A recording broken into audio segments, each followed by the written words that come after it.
Hoy vamos a hablar de política nacional y con quién mejor que con nuestro amigo y amigo de esta casa de Canal 33, con Guillermo del Valle. Muy buenas noches ya. Muy buenas noches, Julio. ¿Qué tal? Un placer saludarte y estar aquí, como siempre, un honor. Muchísimas gracias. Hoy además vamos a tener un espacio más tranquilo para poder analizar la actualidad política contigo, pero te hemos traído porque acabas de abrir, si puedo decir así, un digital, un canal de debate del que eres promotor, que se llama El Jacobino. Sí, eso ¿En es. qué consiste para los espectadores que hablen, vamos, que necesitan una nueva izquierda? Eso Jacobino tienen que leerlo, ¿no? Tienen que entrar, ¿no? Hemos abierto un canal que realmente es un canal de YouTube, con la pretensión de ser un medio digital, de debate, de análisis político, con entrevistas, con editoriales, con tertulias, que efectivamente se llama El Jacobino, como digo, un medio de YouTube. Estamos también en las redes sociales clásicas, en Twitter, en Facebook, en Instagram, en el que tenemos obviamente una pretensión de analizar la actualidad política desde unas coordenadas ideológicas y políticas que no ocultamos, por eso se llama El Jacobino, ¿no? Apelando a esa primera izquierda definida de la Revolución Francesa. Ahora vamos a hablar de la ley CELA, pero bueno, podemos hablar de la ley CELA, como podemos hablar de las otras reformas educativas españolas, pero a lo que iba, debido, o por culpa, mejor dicho, de esas reformas educativas, la gente no sabe cuál es la ideología jacobina, no sabe lo que representaron en la Revolución Francesa los jacobinos. Mira, para que se haga una idea, solo los muy estudiosos, desgraciadamente, lo conocemos, ¿no? Sí, aunque empieza a calar, ¿no? Expandirse un poco esa idea, ¿no? Yo recuerdo un artículo en el año 2017 hablando sobre el partido jacobino, que sacaron los de Politicón, y bueno, iba un poco en la línea de, obviamente, una izquierda pues diferente a la izquierda oficial o la presunta izquierda que tenemos en las instituciones en España, ¿no? Una izquierda que sea centralista, pero de izquierdas, que sea muy social, que sea republicana. Luego hablamos, si quieres, un sentido de republicanismo amplio, no solo de la forma de gobierno del Estado, de la forma de Estado, que sea abiertamente laica y que se oponga, en definitiva, a todos los privilegios, a los privilegios materiales y económicos, obviamente, frente al desregulacionismo del neoliberalismo, frente a las políticas del sálvese quien pueda, de las privatizaciones, del desmantelamiento del Estado social. En ese sentido, es un canal que tiene una línea editorial socialista, incluso de la izquierda transformadora, en el que todas las corrientes de la izquierda española están representadas, pero con una clara vocación antinacionalista, fragmentaria. Nosotros creemos que la privatización del territorio político, es decir, que la ruptura de España, digámoslo claro, como comunidad política, es una idea reaccionaria que bloquea sobre todo las políticas de igualdad, de justicia y de redistribución y perjudica a las clases trabajadoras. Es decir, ¿en qué le beneficia a la clase trabajadora que se fragmente en mil pedazos los estados? Pues eso vamos a discutir, ¿no? En El Jacobino, frente a los socios habituales. Tú date cuenta, Julio, que cuando sumamos las coaliciones progresistas en España se dice PSOE, Podemos, y luego se empiezan a añadir otros partidos que nosotros cuestionamos su carácter progresista y sobre todo su carácter de izquierdas, ¿no? Y bueno, en ese sentido, jacobinismo... Es un partido claramente antinacionalista, pero entiendo también que antinacionalista español, ¿no? Sí. Es decir, anti-Vox. Sí, es decir, nosotros no somos anti ningún partido en concreto, ninguna persona, pero ideológicamente sí. Ideológicamente, a ver, anti ese nacionalismo... A ser muy claro, Vox es un partido que participa, además de otras cosas, de una tendencia a la grandilocuencia retórica y al esencialismo, ¿no? Me temo que a veces hay como una identificación de España como si fuera una mística, ¿no? A la búsqueda de las raíces de los Reyes Católicos o de Covadonga, por ejemplo. Pero mira, la mística. Claro, ¿no? efectivamente, histórica. eso analizado desde un punto de vista místico, ¿no? Irracional, porque si vamos a que España era una nación histórica antes de las Cortes de Cádiz, obviamente era una nación histórica y es una cuestión histórica, no hay duda. Desde las Cortes de Cádiz, una nación política, es decir, lo que significa una nación política, ¿eh? En el territorio político decidimos todos conjuntamente. Esto es muy socialista, incluso muy comunista. Es decir, nadie es más que nadie. No puede haber privilegios que rompan la igualdad política. Lo que no vale decir es sobre una parte del país decidimos solo unos pocos, ¿no? Y luego la igualdad socioeconómica de la izquierda después en las revoluciones ya no liberales, sino las revoluciones socialistas, ¿no? Pero efectivamente la grandilocuencia retórica, la mística, España como una esencia, ¿no? Que yo creo que a veces Ortega Smith, ¿no? Participan de eso, ¿no? El virus chino, los genes españoles, que eso es una voy a ser claro, una retórica basura. Ese Don Pelayo, es una retórica basura. Ese brindis, ¿no? que hace, sí, hace por los tercios, ¿no? Por ejemplo. Pero luego mira, te voy a dar dos detalles, si me permites, de por qué creo que es muy contradictorio ese patriotismo de Vox, en dos elementos. En el social, un patriotismo de los estados vaciados, luego el libre mercado, ellos participan del mito del libre mercado, por ejemplo, hay que liberalizar el suelo. Sí, sí, son patriotas, pero hay que liberalizar el suelo. Sentido. Proporcionalidad fiscal, eliminar impuestos progresivos, una política al servicio muchas veces de las clases más pudientes y en contra de las clases trabajadoras. Pues, y luego dicen, los obreros necesitan patria, ya, pero si es partido trumpista en el sentido ese es el otro, de Donald Trump. Esa es la otra vertiente contradictoria que te voy a decir. Fíjate lo que ha dicho Buxadé, ¿no? Que supuestamente es el europarlamentario, que supuestamente es la visión más proteccionista, menos liberal, ¿no? Una sumisión al eje atlantista, pero ya perruno, si me permites la expresión, en el sentido, en el tema del conflicto del Sáhara, ¿no? No se puede enfadar a Estados Unidos, ¿no? Cuando Estados Unidos, obviamente, el apoyo a Marruecos, esos son movimientos geopolíticos que se mueven ahí. Y bueno, entonces ese patriotismo del seguidismo absoluto, por así decirlo, al imperio, ¿no? A la potencia imperialista, y el patriotismo de los estados vacíos, porque, hombre, yo soy patriota en el sentido de que quiero un estado fuertemente social, que sirva como condición de posibilidad de la redistribución de la riqueza para todos y de transformación social, económica y política hacia una sociedad más justa. Es decir, que España es mucho más que un palo de una bandera. Me temo que hay un patriotismo en la derecha de palo de bandera, y a mí me importan los símbolos, pero me importan sobre todo las políticas sociales, las políticas de justicia, el Estado para hacer algo. ¿Cómo que liberalizar el suelo? Cuando hay un problema de especulación inmobiliaria absolutamente vergonzoso en Madrid, estamos en Canal 33, sí. Lo sabemos, fondos buitre, especulación, gente que sufre, que no llega a ¿Qué salario es el salario medio en España? Es decir, un salario muy común. Ahora vamos a hablar de esos temas más acuiciantes, ¿no? Que se están debatiendo, pero que te quería retrotraer a tu pasado, porque antes me lo has comentado. Vienes del liberalismo, pero luego entraste en UPyD. Y tuvimos por aquí hace un mes, en el anterior debate sobre asuntos nacionales, a Cristiano Brown, que es el portavoz presidente de UPyD. 2 días después dieron por muerto el partido. Bueno, esto viene a través de... es una cuestión judicial, porque debían dinero pues, a una ex empleada y no tenían fondos suficientes para pagarle, y por tanto dieron por extinguido el partido, ¿no? Además, todas sus bases regionales así lo confirmaron, por tanto, era como una muerte anunciada. Aquí estuvo Cristiano y le volveremos a llamar porque, además, como sabrás, fue candidato de Ciudadanos, sí. Y a eso iba.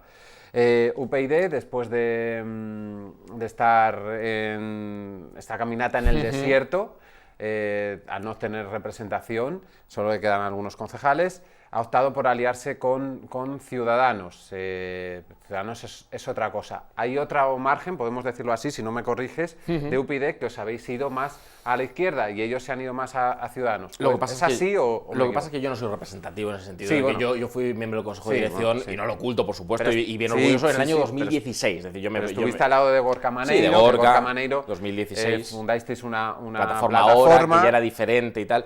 Gorka llegó a ser portavoz también de UPyD. Sí, candidato a la presidencia de gobierno, y fue diputado, obviamente. Diputado en el País Vasco. ¿Qué ocurrió con UPyD también con Ciudadanos? La transversalidad no funciona, la transversalidad es un cuento. Ahí había gente que, como Luis de Velasco, que fue portavoz aquí en la Asamblea de Madrid. Aquí estuvimos con él. El caso de Luis de Velasco. El caso de Luis de Velasco, igual nuestro público no lo conoce, pero estaría bien conocerle, y además le mando un abrazo cariñoso porque es buen amigo mío. Luis de Velasco, en el año 86, formaba parte del departamento de Economía, con Boyer y luego con Solchaga, en la izquierda del Partido Socialista. El guerrismo, que se llamaba antes. Pero un independiente del guerrismo, porque Luis siempre ha sido muy independiente. De la vertiente izquierda frente a las políticas ya de desindustrialización, de desregulación, de mercado laboral, de la reconversión industrial. Y fue purgado en el año 86. Luis estaba a la izquierda del Partido Socialista del año 86, no de la tercera vía ya de... Entonces, Luis es una persona muy de izquierda, es un socialdemócrata radical incluso, podríamos decir, ¿no? Y había gente en UPyD que era de derechas. Entonces, bien, en UPyD yo me meto por 2 cosas. Porque creo que romper España es eminentemente reaccionario, y porque no estaba de acuerdo para nada con la negociación con ETA con un precio político encima de la mesa. 2 cosas. Sí, cuestión más nacional. O menos como Rosa Díez, más o menos como Rosa Díez. Lo que pasa es que Rosa Díez parece que ha terminado en Vox o a la derecha de Vox, no sé, dice unas barbaridades que yo prefiero prefiero no entrar en enjuiciarlas, ¿no? Y yo soy una persona que soy socialista, pero además socialista en el sentido materialista. Yo creo que las condiciones materiales nos definen: trabajo, vivienda, origen, familia, extracción social, y que hace falta que, es decir, que la mano invisible, el orden espontáneo, el libre mercado, este mito liberal, yo no estoy de acuerdo. Yo obviamente no creo ya de ninguna de las maneras en ningún proyecto transversal. Creo en un proyecto en España que creo que hace falta, de verdad, de izquierda muy definida en las condiciones sociales, en las condiciones materiales, con una vocación de transformación de una sociedad justa, igualitaria, de verdad. De verdad, recuperar la negociación colectiva, por ejemplo, luego hablaremos de eso, y combinar la cuestión social con ¿qué? Con la unidad de España, como decíamos, sin mística, sin golpes de pecho, sin estridencias, sin brindis de Ortega Smith, sin tonterías, sin tomaduras de pelo, con un fuerte contenido social y con una soberanía, en el sentido interno y externo. Entonces UPyD, pues no sé realmente lo que ha ocurrido, parece que había un crédito ahí, un tema en el concurso de acreedores, se ha disuelto, yo creo que no hay espacio ahí, Ciudadanos es un partido de derecha liberal, de centro derecha liberal, además no tiene espacio, este espacio ya está representado, hay partidos liberales conservadores como el Partido Popular, que tiene un alma también liberal en el sentido liberal económico, porque yo reivindico la palabra liberal en el sentido revolucionario español del siglo XIX, pero claro, si liberal es Hayek, si liberal es von Mises, que también son, es decir, el neoliberalismo... Ya sabes, el liberalismo que ahora difunden todo, diferencia entre el liberalismo económico y el liberalismo social o individual, ¿no? Es el liberalismo que conocimos en España, ¿no? Representado por... Es que si el liberalismo es Argüelles, si el liberalismo es la Pepa, si el liberalismo son... Claro, es decir, por los liberales, la ¿no? idea Por de ciudadanía, los isabelinos, bueno, pero toda la trayectoria del siglo XIX español. Por no callarnos un tema yo creo que importante, es verdad que los orígenes, 2007, 2006, 2005, hablo también de los orígenes de Ciudadanos, había gente que era socialista, es decir, incluso sindicalistas, me viene a la cabeza Tomás Tueros, que estuvo en comisiones obreras en Euskadi, ¿no? Que había militado en el Partido Comunista, hubo gente, ¿no? de la órbita de Bastalla que estaba a la izquierda. ¿Qué pasa? Que el Carajal nacionalista, es decir, la connivencia de la izquierda oficial con la ruptura del Estado, con la privatización del territorio político, con el levantamiento de una frontera por motivos étnicos, eso es un tema muy anómalo, no ocurre en otros países, y por eso surgieron híbridos transversales en los que había gente que era liberal, gente que venía de votar a Esperanza Aguirre y gente como Luis de Velasco, que hombre, a Esperanza Aguirre pues no se le veía votándole. Entonces, claro, eso era muy difícil, porque hombre, cambiar la electoral podemos estar de acuerdo, pero hombre, luego cuando hay que hacer un programa económico, y ahí yo creo que fueron partidos, o uno de ellos existe, que se derechizaron muchísimo. Yo es que estoy muy alejado. Yo ahora, acuérdate de Rivera hablando de impuestos, contra el impuesto de sucesiones, contra el impuesto de patrimonio, la libertad. Oye, nacemos en condiciones muy diferentes. La libertad es el autogobierno colectivo. La libertad es, oye, yo por ejemplo, si me pongo el ejemplo, muchos clientes míos de clase trabajadora, la libertad es darles vivienda pública, seguros sociales que funcionen, redistribución de la riqueza, darles oportunidades, posibilidades para reequilibrar la sociedad, que es eso de decir una persona que nace condicionada y determinada por la pobreza más lampante, ¿cómo va a ser libre? ¿Pero libre de qué? Libre, o sea, esa invocación de la libertad en abstracto del mercado, el mercado está determinado por la política, necesitamos Estado. Pero después del fracaso de UPyD, ¿no? De la extinción de UPyD y de la cada vez menos representación de Ciudadanos en las últimas elecciones, ¿creéis que existe ese hueco? Este hueco no sé si entiendo que por todo que me has contado, que el jacobino tiene una idea superior, que es llegar de alguna manera a la política, ¿no? No sé cuándo, ni cómo, ni con quién, ¿no? Pero todos tienen ese ideal ulterior, bueno, ¿no? A ver, somos un proyecto modesto, humilde, que animo a todos los espectadores de Canal 33 que lo busquen, el Jacobino. Además, yo creo que estamos haciendo cosas de calidad. Hemos entrevistado a Martín Seco, a Lidia Falcón, tertulias sobre feminismo, sobre laicismo, sobre cosas distintas, no sobre temas de vivienda, precariedad laboral. Vocación política, hombre, yo sí que creo que tiene que haber un partido político de estas características que defino, pero no en ese hueco. El hueco no está en el centro, no hay ningún centro. Sí. Es decir, de verdad, el hueco está en la defensa del Estado social fuerte y en una izquierda, incluso donde podría estar el Partido Socialista y a la izquierda del Partido Socialista. Yo creo que hay dos corrientes que a mí me parecen interesantes, Julio. La izquierda socialdemócrata y la izquierda transformadora. Ahí, en una izquierda amplia, inclusiva de diferentes corrientes y sensibilidades dentro de la izquierda, pero con unos referentes que sean más el materialismo que el populismo aberrante y desde luego no el nacionalismo. Con Esquerra Republicana no. O sea, con Esquerra Republicana y con Bildu no, tampoco. No, pero es que no significa, y con el PP y Vox tampoco, porque tenemos otro proyecto de modelo de sociedad. Lo que hay que hacer es ganar las elecciones y crear una mayoría de izquierdas transformadora, que además el 80-90% de la población, y lo digo así, no está por la privatización de las pensiones públicas. O sea, si se le explica a los votantes del Partido Popular lo que algunos economistas de cabecera de Casado quieren hacer con las pensiones públicas, que es privatizarlas, sustituirlas por un sistema de capitalización, que cuenten cómo ha funcionado el sistema de capitalización en Chile, con sueldos de 800 euros, de 900 euros, de 1.000 euros, no hay capacidad de ahorro. Si se privatizan las pensiones, se aboca a millones de personas a la miseria, con lo cual, ¿qué quiero decir? Que la centralidad de España está en la izquierda, en los derechos sociales, no tengo duda. Pues yo creo que ha quedado muy claro a los espectadores qué es el jacobino, qué valores le representan, qué ideología hay detrás y qué gente, como Guillermo, preparada está en sus filas. Vamos a tratar con él pues los asuntos más acuciantes, ¿no?, de las últimas semanas en España. Y empezamos, si te parece, por el salario mínimo interprofesional, que no sé qué te parece a ti, pero tratar este asunto de cara a 2021, un 15 de diciembre, es no sé si dejarlo para ultimísima hora.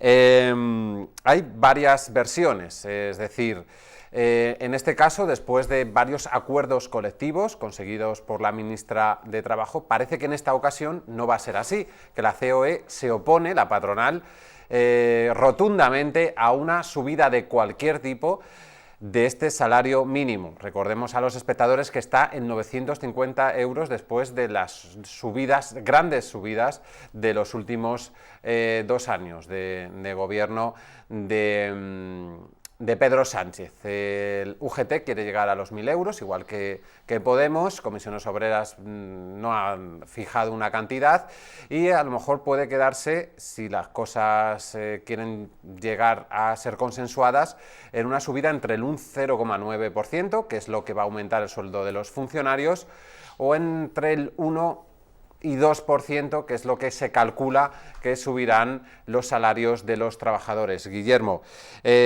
aparte de la premura, que nadie se explica cómo bien entrado el mes de diciembre y a una semana de la Navidad estemos en este asunto, ¿qué opinas? ¿Debe subir más el salario mínimo o ahora no toca, como dicen los empresarios, porque hay una crisis bestial que se está cargando a cientos de miles de empresas en España, que es el COVID? Mira, el diálogo social, Julio, siempre se invoca para retrasar las medidas sociales, porque cuando ha habido que hacer medidas abiertamente neoliberales, se han hecho sin importar el diálogo social. Se ha reformado la Constitución en 2 tardes, ¿no? El 135 de la Constitución y no ha pasado nada, no ha habido diálogo social, ni referéndum, ni nada. Efectivamente, yo estoy a favor, pero vamos a ver, no por capricho, sino porque hay un problema de moderación salarial, como se ha dicho eufemísticamente en España. ¿Por qué? Básicamente por nuestro modelo de competitividad. Nuestro modelo de competitividad, al perder la soberanía monetaria España no puede devaluar su moneda y su manera de ajustar, de realizar ajustes y de competir con un sector muchas veces de baja productividad, era ajustando salarios, lo que les llamaba la devaluación interna, devaluación salarial, bajar salarios. Y las reformas laborales, las últimas, 2012, 2010, del Partido Popular y del Partido Socialista, han ido en esa dirección. Pero claramente, degradar la negociación colectiva, sustituir el convenio colectivo sectorial por el de empresa. ¿Para qué? Para quitarle capacidad de negociación a los sindicatos. Estoy a favor, sobre todo porque hay salarios de miseria, pero no es suficiente eso, ¿eh? No es suficiente, no es una medida mágica, Julio. Es decir, pero en el sentido de que hay que hacer muchas otras cosas. La crisis la tenemos por un componente obviamente exógeno, pero hay un problema estructural previo que tiene mucho que ver con salarios de miseria. Y esto no es una tontería. Es decir, si decimos, queremos fomentar el ahorro de las personas, ¿no?, para los planes privados de pensiones, pero ¿qué ahorro privado si hay mucha gente que no puede llegar a día 20 de mes o a día 15? Hay que hacer muchas otras cosas. Derogar reformas laborales no por capricho, sino para sustituirlas por buenas políticas laborales. Por ejemplo, recuperar la negociación colectiva. Hacen falta sindicatos. En las relaciones laborales no hay igualdad de partes entre los trabajadores y los empresarios. No hay. Te lo dice un abogado laboralista. Es verdad, que no te he presentado como abogado, que también lo eres, laboralista y del turno de oficio, que también hay que decirlo. El salario mínimo está ahora en 950. Yo me acuerdo cuando pasamos hace 2 años de 700 y pico a 900, que el cambio fue brutal, pues cientos de empresarios que se llevaron las manos a la cabeza diciendo que esto iba a repercutir directamente en despidos y demás. Parece, por lo menos las estadísticas, que eso no ha ocurrido.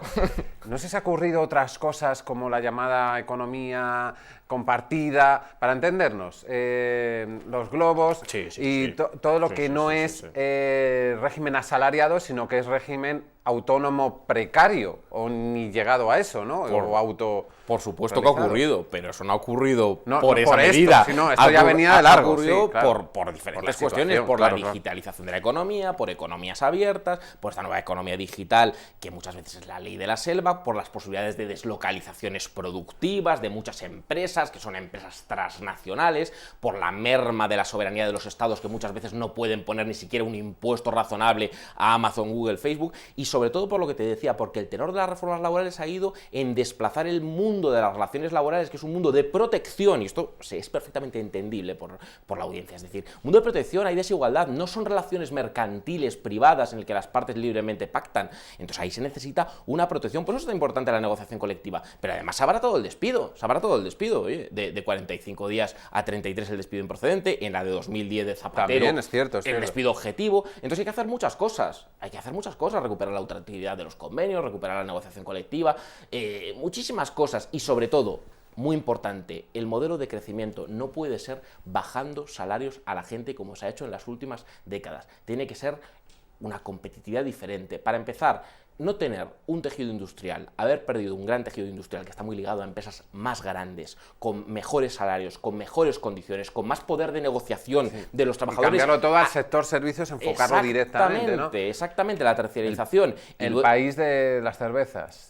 Pues bueno, en buena medida, y no hay que degradar ni que despreciar nuestro aquí tenemos una campaña. Supuesto. Vamos, Canal 33, no sé si la tiene preparada por ahí, tenemos una pequeña campaña de apoyo al pequeño comercio y a nuestros restaurantes y a nuestros negocios de proximidad, criticando totalmente a Amazon, compañeros. No sé si tenéis la campaña por ahí de la cervecita, que yo no quería desprestigiarla, pero bueno, si la tenemos, ahora nos la pondrán. Y hay que defender precisamente a todo ese tejido empresarial. Sí, desde aquí lo hacemos. Y lo hacéis. Hacen barrio, ¿no? Hacen familia, hacen ciudad. Y no porque estemos en contra del progreso, como se dice, no, es que sois luditas. No. Oye, nos parece bien que haya medios tecnológicos, etc. Lo que no nos gusta es la competencia desleal y la destrucción de las condiciones laborales de los trabajadores. Mira, no puede ser que haya gente trabajando con contratos mercantiles, no puede ser que haya falsas figuras, no puede ser que haya falsos autónomos. No puede ser. ¿Estás viendo como abogado laboralista? Sí. ¿Qué estás viendo últimamente, ¿no? Que te llame más la atención en cuanto a los casos. Dices, está aumentando esto de una manera que hace 10 años no se contemplaba ni siquiera. Dos palabras, si quieres, como titular: fraude laboral. Es decir, el sintagma que define nuestro mercado de trabajo desde hace tiempo es el fraude laboral, y no porque no haya voluntad por parte de la Inspección de Trabajo. Es que mucha gente tiene miedo, es que mucha gente no tiene claro ir a un juzgado y tribunal, y al final que el último eslabón de protección sean los juzgados, que lo siguen siendo en buena medida, pues habla muy mal de la legislación que se ha hecho y del control. Necesitamos medios por parte de la Inspección de Trabajo, muchos más inspectores y voluntad política para meter mano al fraude laboral. ¿Cuántas horas extraordinarias se hacen que no se cobran ni se cotizan? Luego dicen, las pensiones son insostenibles. Es que hay horas que se trabajan y no se cotizan. Por eso el salario mínimo, sí, está bien subirlo, pero no es suficiente. Hay que controlar mucho qué se hace en muchas empresas. En muchas empresas. Porque si cada vez menos españoles reciben un salario, pues por muy máximo que sea, pues al final tenemos un problema, ¿no? Mucha gente que está contratada por 30 horas y luego hacen 48, totalmente, por ejemplo. No, eso es el fraude laboral que acabas de comentar. Eso es el fraude laboral. ¿No? Que siempre se puede uno hacer la trampa. Yo me acuerdo de una reunión, y como estas tengo miles, con un cliente, una clienta en este caso, y en la mesa del despacho, y me hablaba de una jornada laboral de 40 horas y más. Yo digo, bueno, pues esto es un tema de horas extraordinarias, me va a decir, sí, pues hago 48 y tal, y tristemente es común. Y veo que está contratada por 3 horas diarias. 3 horas. Es decir, pero el negro, una jornada completa. No, pero seguro que el negro le darán un algo. Sí, algo, pero ¿no? sin derechos, de aquella manera. Claro, sí, un fraude colectivo, a todo, al Estado, por supuesto. Claro. Bueno, pues esto podemos hacer dos cosas: o invisibilizarlo, o decir que no ocurre, o decir que es propaganda social comunista, o decir que hay que intervenirlo para devolver la dignidad también a la clase trabajadora, que es muy importante porque eso repercute en el consumo, en el conjunto del país, en la recaudación del Estado, en la sostenibilidad de las pensiones, en la dignidad colectiva, en una mayor equidad. Al propio capitalismo, si fuera inteligente, le interesa eso. Otra cosa es que estemos en un estadio, como yo sostengo, de capitalismo financiero, de capitalismo, lo que algunos economistas heterodoxos han llamado de casino, y bueno, eso no es sostenible. Porque con un especulativo, totalmente. Es decir, no un capitalismo industrial que es el que conocíamos, desde, que tenía sus cosas. Desde el principio, ¿no?, del marxismo, para entendernos. Sí. Creo que tenemos ese anuncio que antes hablábamos de esa defensa de nuestro pequeño comercio.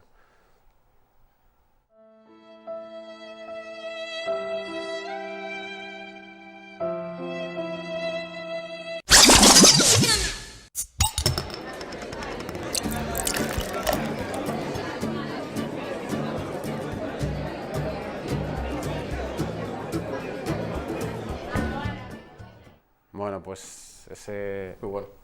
Muy bueno, te ha gustado. Me ha gustado. Bueno, cambiamos de asunto, Guillermo. Nos vamos al Congreso de los Diputados, nada, a unos metros de aquí, de nuestros estudios de la calle Atocha de la capital de España. ¿Por qué? Porque esta semana, una vez más, hay que decir, pues diferentes partidos de extrema izquierda y nacionalistas han intentado que se investigue al rey emérito, a Juan Carlos I, el desaparecido, le van a llamar, ¿no? Porque todos los reyes tienen un apodo que quedará en la historia. Este era el preparado es Felipe, el de ahora, el Felipe V. El campechano. El campechano, exactamente, que se me olvida. No sé si el campechano al final era menos campechano de lo que se piensa. Guillermo, el Partido Socialista ha votado en contra. Es que el Partido Socialista... que se investigue en el Congreso, pero bueno, puede ser en el Congreso, puede ser la justicia, tal, pero en este caso, en el Parlamento español, que se investigue las cuentas opacas, que es la última polémica que hemos conocido del rey emérito, del desaparecido. El Partido Socialista, que tiene a grandes personas en sus filas y que ha sido importante en la historia de España, para bien y también para mal, es el gran partido de régimen. No digo régimen en sentido peyorativo, pero es el partido que ocupa... Están orgullosos de ello. Sí, es un partido... Oye, nosotros hicimos la Constitución, sí, ¿no? El sí. Partido Popular no está, estaba, pero no la hicieron. Ciudadanos no estaba. Podemos no tiene nada que ver con el Partido Comunista de Carrillo, y luego los nacionalistas ya ni hablamos, porque a veces cuentan una Pujol tampoco tiene nada que ver con Puigdemont. A veces cuentan una narración un poco fantasiosa de la historia de España, efectivamente, parece que estuvieron en todos los sitios y bueno, por ejemplo, en el antifranquismo pues estuviera un poco, pero bueno, me dejo las pullas aparte. Es que eso ya es para otro debate largo y tendido. Pero el tema del campechano, del emérito, del prófugo, o de lo que sea, me da igual. A ver, ha habido, obviamente, a mí me extraña el comportamiento a veces de la derecha, no sé si incluyo ahí al Partido Socialista, pero en el sentido de esa opacidad, de ese cierre de filas. Oye, no hay que cerrar de filas, no pasa nada por decir que este señor, presuntamente, y más que presuntamente, ya sin el presuntamente, parece que ha sido un ladrón y parece que era una pieza dentro de un consorcio de corrupción generalizada, que es uno de los problemas de España. Yo señalo muchas veces otros, hemos estado hablando de la precariedad laboral y tal, y esto trasciende al debate monarquía-república, que nos podemos meter por cierto ahí, pero es importante que las instituciones del Estado, y hombre, la cúspide arbitral del Estado, pues hombre, que tiene una función representativa, pues por lo menos que exigirle higiene y ejemplaridad. Y claro, cuando no hay higiene y ejemplaridad, pues hombre, este cierre de filas, esta opacidad, que no dé explicaciones a nadie, pues a mí me preocupa, a mí me parece lamentable, sobre todo porque abunda el terreno de que España es esto, ¿no? De que España todo es esto. Y mira, no, porque no ha sido solo la monarquía, y no es solo España, son muchos otros países, pero es que además ha habido pequeños virreyes en las taifas también, igual de corruptos, y además seguramente con connivencia y con conocimiento recíproco. Has señalado a Pujol, pues hombre, podemos hablar del Partido Popular, podemos hablar de los nacionalistas catalanes, podemos hablar del Partido Socialista. Era también un gran defensor de España hasta que dejó de serlo. Capital de Andorra. Vamos, ¿no? De la gobernabilidad, se llamaba en aquel momento, ¿no? De la estabilidad. Yo siempre digo que el ABC, que no es un periódico sedicioso ni es el órgano... tampoco es antimonárquico. No, del socialcomunismo, que ahora se habla tanto del socialcomunismo, que por cierto no existe el socialcomunismo en España, casi no existe. Pero lo chulo que queda eso. Sí, queda muy bien, así es como muy contundente. Socialcomunista, suena ahí. Pero efectivamente, Pujol era el español del año, el prócer de la gobernabilidad, la centralidad, y era un sinvergüenza, además de un nacionalista racista. Bueno, pues no sé si era muy amigo del rey o no. También investigado por supuesta corrupción, sino por decir ya directamente corrupto. Los monárquicos de pura cepa deberían ser, yo no lo soy, los primeros que exigieran pues un escrutinio. Sí, no puede haber una institución impermeabilizada. ¿Por qué? Pues entonces porque se pone todo en un mismo saco y da igual la ejemplaridad que no la ejemplaridad. Y hombre, una institución que tiene esa función representativa, pues hombre, sinceramente, que menos que exigirle ejemplaridad, higiene. O sea, no puede ser. ¿Que a mí no me parece el principal problema de España? Pues no me parece el principal problema de España. ¿Soy republicano? Sí. ¿Puede haber corrupción en una república? Por supuesto. Pero el tema de y las hay, y muchas, hombre, cómo no. Pero la higiene, es decir, la higiene institucional, que no sea todo que dé una imagen pues absolutamente grotesca, y los calificativos grotesco y dantesco creo que aplican bien. El PSOE esgrime que no se puede llamar a declarar al rey emérito al Congreso, ni que el Congreso es decir, el órgano legislativo pueda fiscalizar a la jefatura del Estado porque no lo incluye en la Constitución. Y tal. Como abogado y conocedor de la Constitución, porque te has tenido que empollar básicamente para sacar la carrera. ¿Esto es así o es simplemente una estratagema jurídica? Puede ser interpretable, como todo. El derecho, como no es una ciencia exacta, puede ser interpretable. Pero vamos a ver, la Constitución, de la cual yo soy defensor crítico, sacamos el otro día en el Jacobino un editorial, ¿no? Defensa crítica y crítica razonada de la Constitución. La Constitución no es un texto sagrado, se puede cambiar. Y sinceramente, si la monarquía ha vivido, como otras instituciones, de espaldas a la realidad del escrutinio público, del bien común, de una gestión razonable de las cosas públicas, porque lo público es bastante sagrado, nos compete a todos, todo, pues sinceramente pues habrá que cambiar las leyes para que se pueda escrutar, para que se pueda fiscalizar. Yo no estoy a favor de estamentos privilegiados de ninguna de la manera y de ningún privilegio.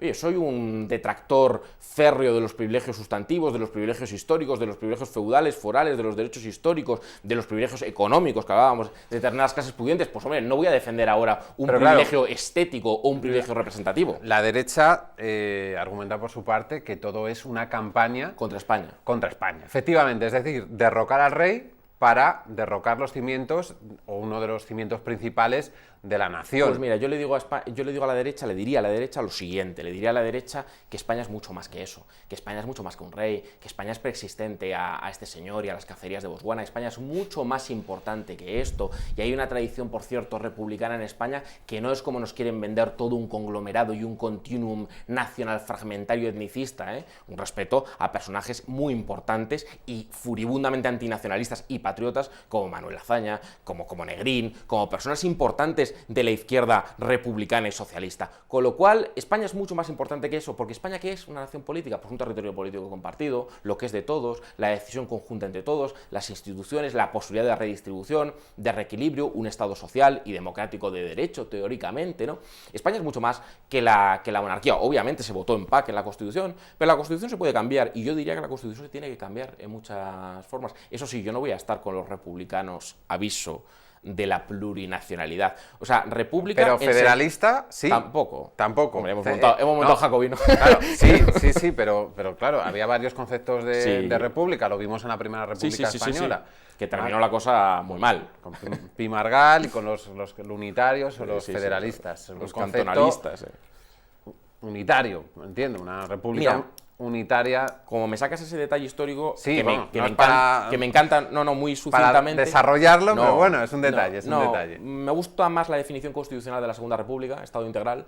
Yo prefiero una república de ese tipo, en la que el desarrollo autonómico yo creo que hay que revisarlo, porque muchas veces lo que ha favorecido es a intereses particulares, y se ha visto que la descentralización muchas veces masiva, el cantonalismo, que es un fenómeno muy español, que se junta también con determinadas pulsiones de oligarquías locales muy reaccionarias, muy poco progresistas, muy poco de izquierdas, por cierto, terminó naufragando la Primera República por el cantonalismo. La Segunda República aprendió de eso, aunque hubo golpes secesionistas también contra la Segunda República. Yo creo que tiene que haber una república unitaria, sí, donde importe sobre todo la igualdad, el bien común. Eso es el republicanismo, la igualdad frente a los privilegios de todo tipo. Hemos hablado de ornamentales, pero también privilegios de clase, privilegios territoriales, todos los privilegios. No me gustan los privilegios, en general.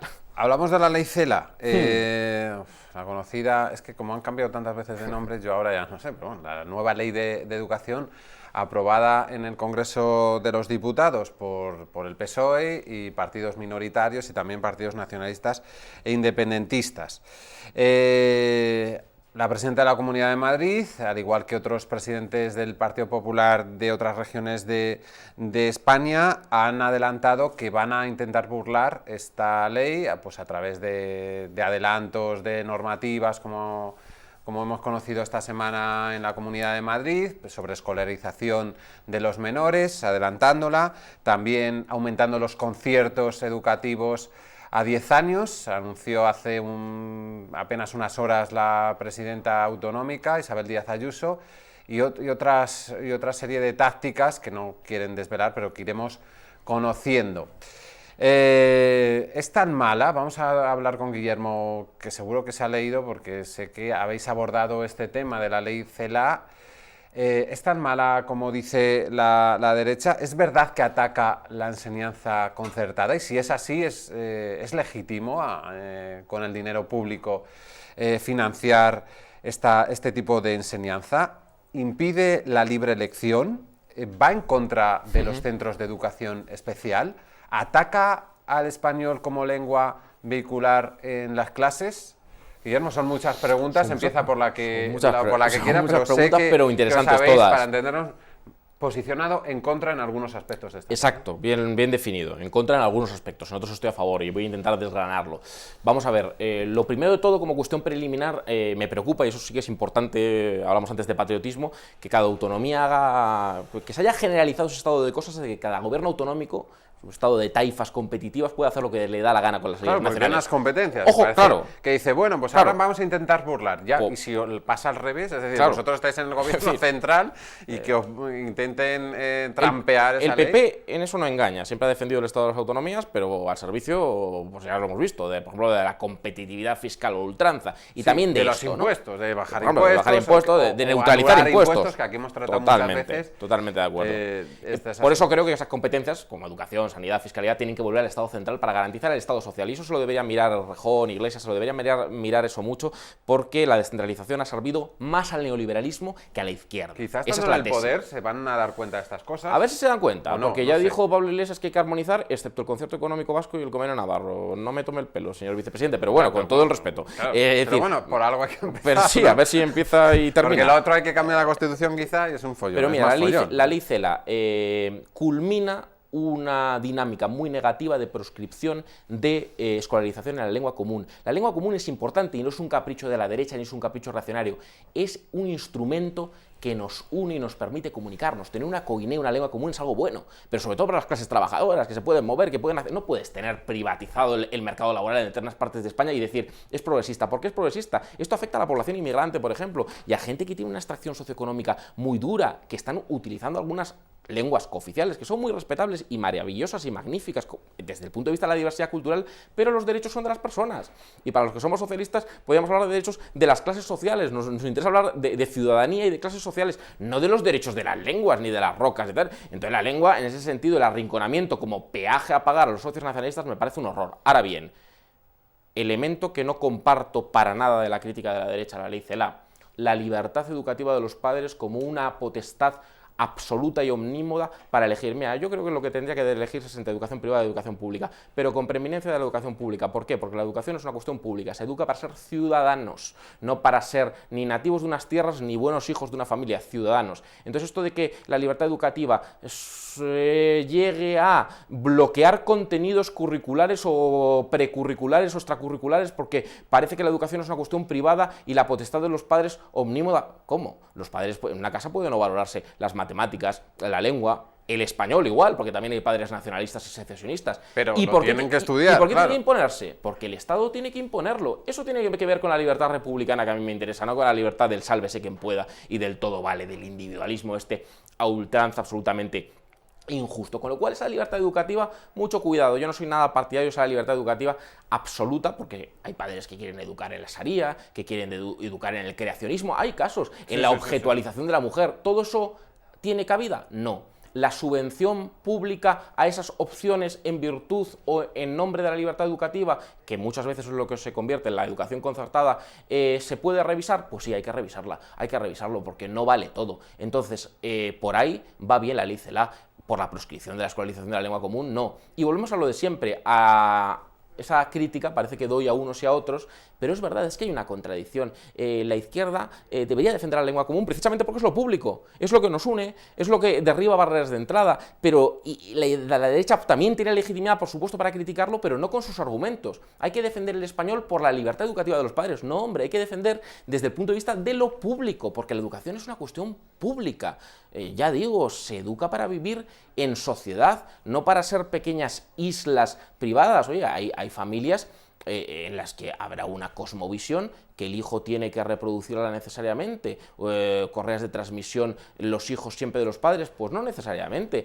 La escuela pública es muy importante porque tiene esa función de socialización, de ver otras alternativas, de poder acceder a la cultura si en tu casa no la tienes, de reequilibrar. Claro, pasa que el ascenso social desde hace mucho en España a veces va hacia abajo. La enseñanza concertada, nació en este país porque en un momento dado de la historia no había suficientes colegios públicos para la demanda de esa población en masa que se... Tema cuantitativo. Claro, que se escolarizó afortunadamente en este país. Pero al final se ha convertido en un sector de la educación más, aparte de la educación privada, pero realmente en Madrid, para entendernos, porque a diferencia de otras comunidades autónomas, es significativa la presencia de la educación concertada, que aquí hemos tratado muchas veces en el programa, que no es tan gratuita como aparece, porque hay unas cuotas que más o menos son voluntarias, entre comillas, ¿no? Podríamos decir, porque muchas veces son obligatorias. Pero ¿por qué crees que defiende tan a ultranza el gobierno regional, tanto PP como Ciudadanos aquí? Porque hay unos intereses creados, y porque hay una cuestión ideológica en el sentido casi marxista, del mal sentido ideológico. Una cuestión ideológica de Madrid se tiene que configurar, y utilizan suciamente la idea de Madrid. Madrid es de todos, además de todos los españoles, no solo de los madrileños, como un paraíso de las libertades conculcadas por un gobierno con el que yo soy tremendamente crítico, pero eso de que hay un gobierno social comunista que ha proscrito las libertades y las ha estrangulado cuando ha habido una pandemia. Parece que se olvidan de que ha habido una pandemia, de que hay una intervención arbitraria cuando hay una cuestión de salud pública. Y entonces hay un uso ideológico de la libertad, del concepto de libertad. Entonces esto se utiliza pues, como una línea de flotación en defensa de ese uso ideológico de la libertad. Parece que la educación se configura, por tanto, como un elemento privado e impenetrable en la acción del Estado. Hablaba antes, Julio, de los impuestos. Pues es una cosa similar, análoga. Parece que la familia, que en el individuo, que en este individualismo metodológico e ideológico, parece que no puede entrar. Hombre, sí puede entrar. Ese debate peregrino, acuérdate, sobre de quién son propiedad los niños, de los padres, del Estado, ni de los padres ni del Estado. La raíz de Vox. Pero vamos a ver, ¿la patria potestad se puede privar en los juzgados y tribunales? ¿Por qué hay un ministerio fiscal? ¿Por qué se puede privar de la patria potestad en casos extremos? ¿Por qué puede ser dada a los servicios sociales de una Comunidad de Madrid? O de la comunidad que sea. ¿Por qué? Porque vivimos en sociedad y porque el Estado y lo privado son dimensiones complementarias. Entonces hay un uso ideológico de la libertad frente a lo público, y eso a mí me parece enormemente peligroso. No se pueden subvencionar los gustos privados y las opciones privadas. Yo sí defiendo la libertad de elegir entre educación pública y privada, pero ojo, en los centros privados lo que yo no defiendo en ningún caso es que se atente ni contra el interés del menor ni contra lo que debería ser un Estado laico, porque yo defiendo el laicismo religioso identitario. Oye, cada cual en su casa que haga lo que quiera, respetando las leyes, también de la Constitución, ¿no? Sí, porque deberíamos hacer un Estado laico. Está muy claro, ¿no? No, es un Estado confesional, es un híbrido. Entonces, muy mal la ley CELA. En España hacer híbridos, ¿no? Híbridos, sí. Tampoco es federal, es híbrido, tal. Bueno, para contentar, entiendo, a todo el mundo. A todos. Vamos, tenemos muy poco tiempo, pero quería conocer tu opinión acerca de la crisis migratoria que está sufriendo Canarias en las últimas semanas, y que, por cierto, adelanto a los espectadores que en unos minutos hablaremos con María Montero, que es una periodista especializada en este asunto, quizá podemos decir la que más sabe actualmente, es de las Islas Canarias, y nos va a contar con exclusivas cuánto cobran las mafias a los inmigrantes, cuáles son los salvoconductos que tanto Cruz Roja como diferentes ministerios han facilitado a estas personas para poder llegar a la península. ¿Qué es lo que están buscando? ¿Qué es lo que no nos cuentan de la recepción, ¿no? del tratamiento de estas personas en las islas y de sus movimientos? ¿Y por qué el Gobierno de España no nos informa, no hay transparencia en conocer el destino de estos migrantes procedentes mayoritariamente de Marruecos y Mauritania? Guillermo, hay un problema, es un problema también geopolítico, porque está Marruecos implicado, está el Sáhara, ahora Estados Unidos. Es un tema geopolítico, es decir, bueno, es mucho más que un tema geopolítico, por supuesto, es un tema humanitario, es un tema...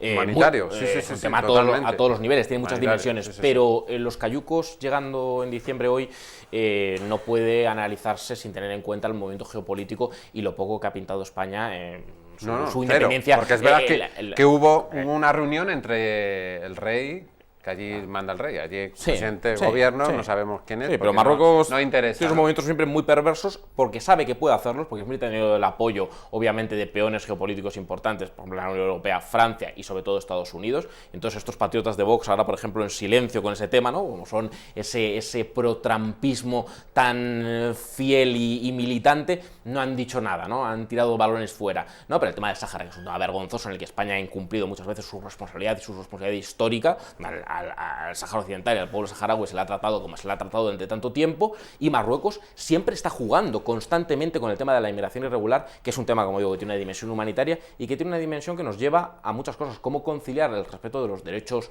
de todos, de los derechos humanos, con la sostenibilidad del estado de bienestar. Cuidado con hacer demagogia con esto, porque yo que creo que efectivamente en Europa y en España tenemos un problema demográfico, y que la inmigración bien orientada y bien canalizada y bien regulada puede ser una oportunidad para atacar el problema demográfico, pero una inmigración masiva, fronteras abiertas, como puede defender el gran capital financiero, y ahí determinada izquierda demagógica se puede confundir, es una inmigración que se vuelve en contra de los propios inmigrantes y por supuesto de un elemento claro de la sostenibilidad del estado de bienestar. Fronteras abiertas y estado de bienestar muy complicado, con lo cual inmigración regulada, inmigración con derechos para todos, con obligaciones también, con cumplimiento de las leyes, y este tema no se puede analizar desde el buenismo bien pensante de algunos, desde la demagogia, desde los intereses creados de determinadas élites económicas a los que le interesa mano de obra barata para ser explotada, y esto es especialmente grave, y por supuesto desde un incumplimiento también de las responsabilidades europeas con un tema humanitario, porque es muy importante